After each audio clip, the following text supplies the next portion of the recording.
Ok, donc, considérons les triangles blablabla, illustrés ci-dessous. Au dixième de degré près, quelle est la mesure de l'angle SNQ? Donc, on cherche la mesure de cet angle-là ici. Encore une fois, c'est classique problème de trigonométrie. On a quatre triangles collés un à côté de l'autre. Il faut passer par chacun des triangles pour trouver la mesure qui nous manque. Ok? Donc, on a le choix de commencer par le triangle VFN, donc celui-là ici, ou de commencer par le triangle SRQ, qui est celui-là ici. Je vais y aller avec le triangle SRQ. Qu'est-ce que je vais trouver dans le triangle SRQ? Je vais chercher la mesure de SQ. Okay? J'ai besoin de la mesure de SQ pour trouver la mesure de l'angle SNQ ici. Okay? Donc, première étape, calculer mesure de SQ. Ce que je remarque, le triangle SRQ, ce n'est pas un triangle rectangle, c'est un triangle quelconque. Donc, je dois utiliser la loi des sines, pas le choix. Okay? Donc, ça va me donner 29 sur sin de 32. 29 est ici, le côté RQ. Son angle opposé, c'est l'angle de 32 degrés, donc je vais les associer ensemble.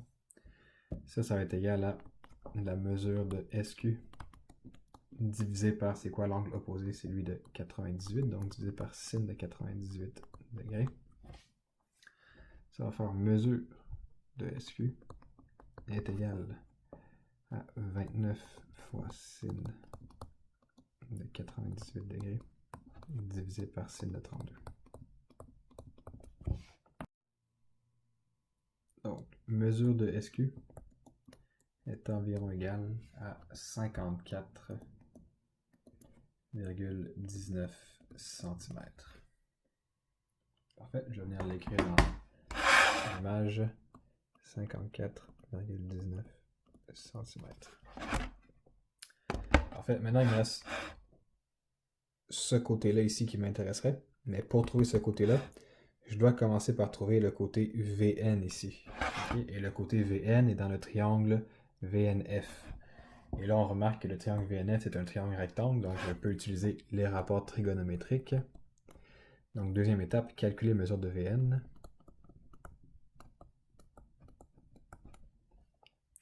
J'ai l'angle de 76 degrés. J'ai le côté FV qui mesure 92, ça c'est l'hypoténuse. Et le côté VN par rapport à l'angle de 76 degrés, c'est quoi? C'est son côté opposé. Donc, opposé hypoténuse, saut, donc c'est sin. Là, on va faire sin de 76 degrés est égal à mesure de Vn, le côté opposé, sur mesure de Fv, qui est l'hypoténuse 92. Alors je fais 92 multiplié par sin de 76 degrés est égal à mesure de Vn. On arrive approximativement à 89,27 cm pour la mesure de Vn. Donc je vais venir écrire ça dans l'image du problème, 89,27 cm.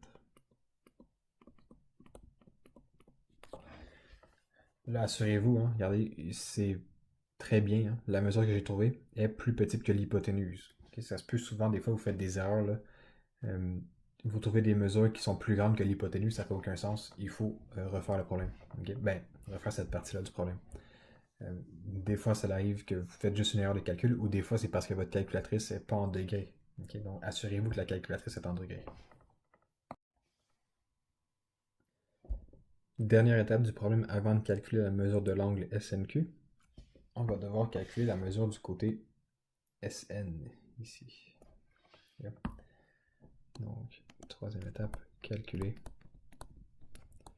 mesure de SN. Donc, je remarque encore une fois, le triangle SVN est un triangle rectangle. Je peux donc faire les rapports trigonométriques. Je connais l'angle ici de 21. Je connais le côté VN de 89,27. Et je cherche le côté SN qui est l'hypoténuse. Donc, l'angle de 21, le côté VN, c'est son côté adjacent. Et le côté SN, c'est l'hypoténuse. Donc, adjacent hypoténuse, ça va être cos. Cos de 21 degrés est égal à 89,27 sur mesure de Sn. Souvenez-vous, vous pouvez toujours faire la loi des sines si vous avez de la misère avec les rapports trigonométriques. Vous allez trouver la même réponse. Mesure de Sn va être égale à 89,27 divisé par cos de 21. Okay. On arrive à mesure de Sn qui est environ égale à 95,62 cm. Je vais donc écrire cette réponse ici. Hop. Je peux maintenant trouver la mesure de l'angle SNQ. Le triangle QSN, c'est un triangle rectangle. Je vais pouvoir faire les rapports trigonométriques. Donc, mon angle SNQ est le suivant ici. Je connais son côté opposé. Je connais son côté adjacent, qui est le côté SN, qu'on vient de calculer. Donc, opposé adjacent, ça nous donne tan. Donc, dernière étape, calculer mesure de l'angle SNQ. On fait ça avec rapport trigonométrique parce que c'est un triangle rectangle. Le rapport trigonométrique utilisé, ça va être tan. Donc, tan de SNQ va être égal à 54,19 sur 95,62. Alors, mesure de l'angle SNQ va être égal à tan moins 1 de 54,19 sur 95,62. On arrive à mesure de l'angle SNQ est environ égal à 29,54 degrés. Encore une fois, dans la question, qu'est-ce qui est écrit au dixième de degré près? Donc, mesure de l'angle SNQ est environ égal à 29,5 degrés. Parfait, c'est ce qui complète le chapitre sur la trigonométrie. Le prochain vidéo va être le chapitre 6, va commencer le chapitre 6 dans le fond, sur l'isométrie et la similitude. Donc, bonne écoute.